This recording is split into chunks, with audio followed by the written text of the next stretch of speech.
ربي يسعد لي اوقاتكم. اليوم حبيت اعمل كباب الهندي وحبيت افرجيكم طريقتي. اول شي بنحط شوي سبع بهارات فوق اللحمه، بنحط كمان شويه كركم،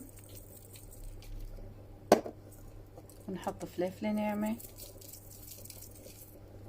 بنحط ذره هيل مو كتير، وبنحط ملح وسبع فلفل اسود وملح.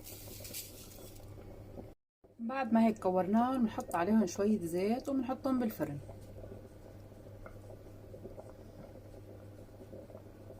هلا هون بدي احضر الصوص. عندي بندورة، عندي بصل، فليفلة حمرا، فليفلة خضرا.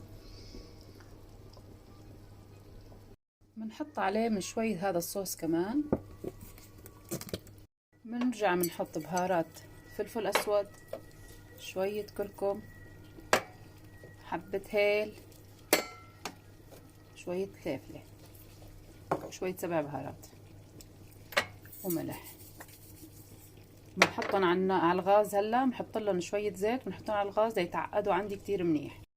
هلا هيك بعد ما طلعناهم من الفرن عندي الصوص هون تعقد منيح. هلا بنفضي كل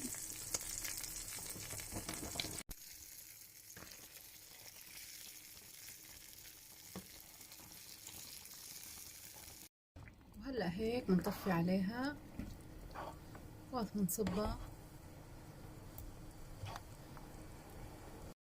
وهلا هيك اكلتنا صارت جاهزة. ان شاء الله تنال اعجابكم. وهذا طبقنا اليوم وسوينا معه رز.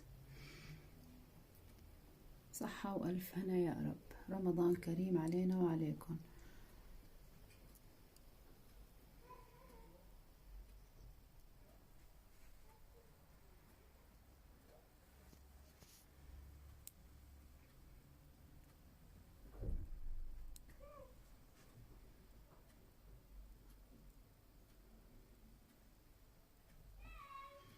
سوينا معه كنافة.